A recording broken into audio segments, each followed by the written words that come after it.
Hello, I'm Matthew Conner. Today I'm going to review the new Titleist U500 utility iron.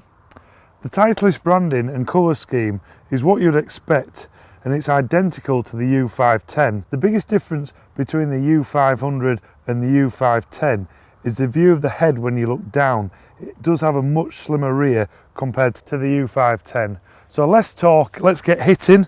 Let's try this first shot. I'm going to go off a tee peg at first, and then I will hit some off the ground. Let's see how this first one goes. Oh, that's a good strike.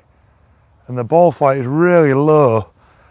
Now I don't think it's as low as TaylorMade's UDI, but it actually feels easier to use than the UDI. The head does give you the feeling of being versatile. So I'm going to check to see how easy it is to shape the ball. I'm going to grab a ball from the creative bag. What shot have we selected? Low fade.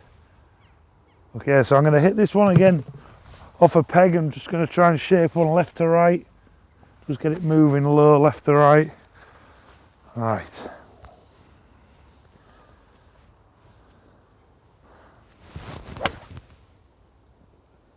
I've absolutely nailed that one. And it's a superb flight. And it feels solid and sounds better than the U510. The player's shaped head gives you the feeling of being able to shape the ball. So now I'm going to check to see how forgiving the head is. I'm going to place some face tape on the club. I'm going to hit 3 shots, one off the toe, one off the heel and one off the bottom. And again, I'll hit off a tee. Just see how it goes. Right, one off the toe first.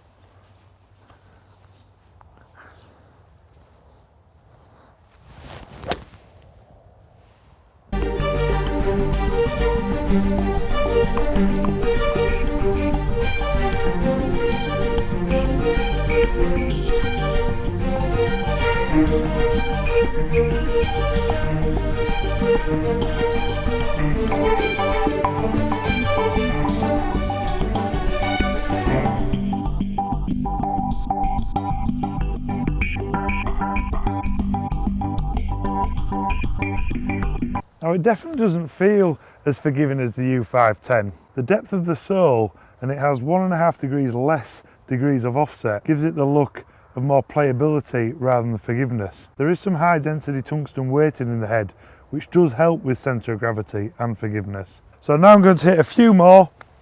I'm just going to try these ones just off the deck, not off the tee. Right, let's see how it goes off the deck.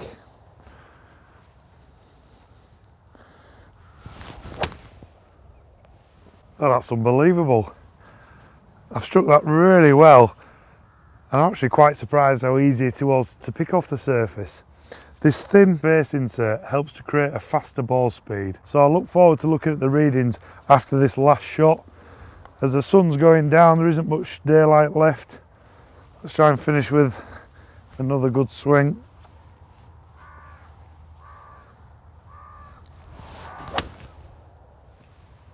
Again, I've struck that really well, and I feel like I've struck it better off the ground than what I did when the ball was on the peg.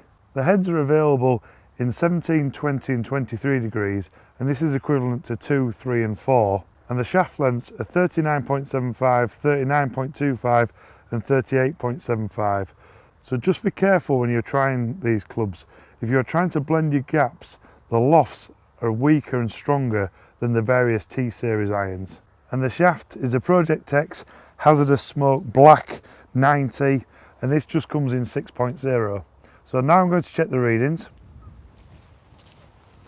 Looking at the data, the difference between the shots from off a tee and off the ground, the carry distance was only 5 yards, and the launch angle and spin rate were low. The strikes from the heel and the bottom were comparable in quality of strike, and there was a 9-yard difference.